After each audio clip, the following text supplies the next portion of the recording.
Let's look at some revision of trigonometry. First thing we want to look at is the definitions that we use in Pythagoras. Do you remember SOHCAHTOA? So, SOHCAHTOA is a way that we remember the ratios, whereas SO means sine of whatever the angle is opposite over hypotenuse, whereas CA is cos of the angle is adjacent over hypotenuse, and TOA means tan of the angle is opposite over adjacent. Now, why is this relevant? Because although we learn SOHCAHTOA from grade 10, we have to be able to use these ratios on the Cartesian plane. So on the left, we have this diagram on the Cartesian, and we can see that there are two values for this point. Here's a point. It's got an x value, which takes us to that point, and it's got a y value, which takes us to that point. And these two coordinates make up the address of that big black dot. Now over here, we've got our angle, which is angle theta. Angle theta has three lines in the triangle, right? The R, this one, is our hypotenuse. R is the radius of the circle. So if this line continued and created a full circle, R would be the radius. Obviously, that's not a radius because my screen isn't big enough, so it would have gone off the screen. But R is the radius, or our hypotenuse. Now we need to identify on the XY which is which. So if we're looking at a triangle, so let me take these colors away.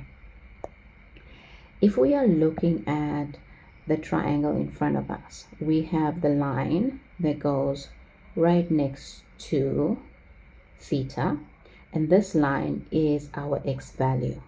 So our x value is actually the one that is adjacent to theta, right? Adjacent means it forms part of theta. The other one is the hypotenuse. Two lines form theta. Theta is formed between adjacent and hypotenuse. The second one that we have, this line over here, is actually opposite theta, if you can look at that, right? So this line over here is our y value, which is that y value. So opposite is y and adjacent is x, meaning that on our ratios, or the definitions that we have, where we had opposite, we actually have the value y, and where we have adjacent, which is not an orange, adjacent, we actually have the value x, and our hypotenuse is going to be r. Okay, so let's translate that. Sine of theta, which is opposite of a hypotenuse, is now known as y over r. Cos of theta, adjacent over hypotenuse, is actually x over r, and tan of theta, opposite over adjacent, is y over x. This here you should have memorized from the previous years. Okay, the second thing we want to look at is this concept of Pythagoras, which is what we're going to do here. Now, the rule of Pythagoras says that in a right angle triangle, the first condition that you need is you need a 90 degrees triangle. If you have a 90 degrees triangle, you can apply Pythagoras. And the rule of Pythagoras says that in a 90 degrees triangle, side squared plus side squared is equal to hypotenuse squared. Now, in this instance, we've already identified hypotenuse as being r, right? So if hypotenuse is r, which we are squaring, then our two sides are going to be adjacent, which is x squared, and the other one is going to be opposite, which is y squared.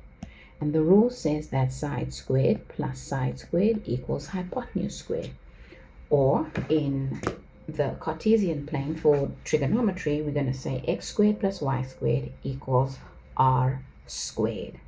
Those are the definitions you need to be able to apply, and these work in our 90-degree triangles.